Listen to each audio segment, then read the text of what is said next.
The 2011 Cattle Industry Annual Convention and NCBA Trade Show was a great time to meet with fellow cattlemen and talk about some of the important issues facing our industry today. And we had the chance to ask a few people about their message to the Obama administration. Here's what they had to say. Don't regulate without understanding. I think that cattlemen are good stewards to the land, and we're good stewards to our animals.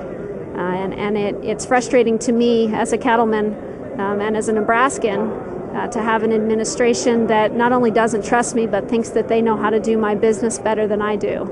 And I do think that we need to reach out in partnership, and I think that we can learn from each other.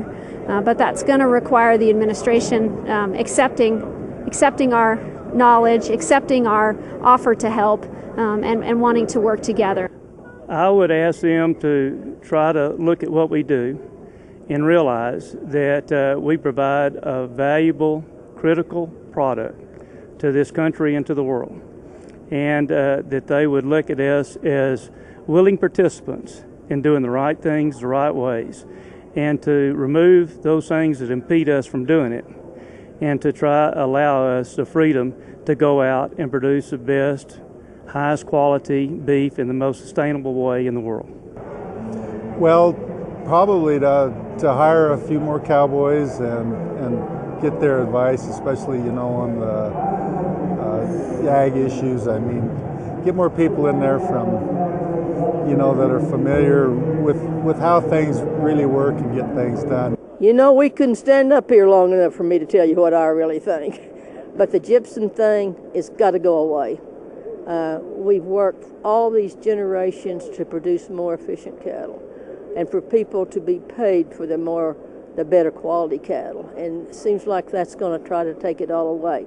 If the government will get out of our hair, we'll run our ranches, and if we weren't sustainable, we wouldn't be here today. So we all try to take good care of our country and good care of our cattle, because that's our livelihood.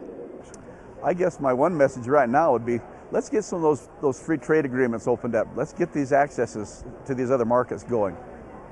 I'd say get some of those free trade agreements done. Those, our domestic market is pretty good, and we're happy with that. But those foreign markets are pretty important, because those are products that we typically don't use here at home. And so if we've got a home for them, it just makes our product more viable as an economic commodity. Find some common sense. That would be, that's what the whole ball game's about. We live with having to use common sense. You get too far removed, it's so easy not to understand all the issues that are involved, and we live it every day. The National Cattlemen's Beef Association works hard every day to get your messages just like these out to Capitol Hill. Become a member of NCBA today. To do so, call 1-866-USA-BEEF or visit beefusa.org. It's an investment in the future of our industry.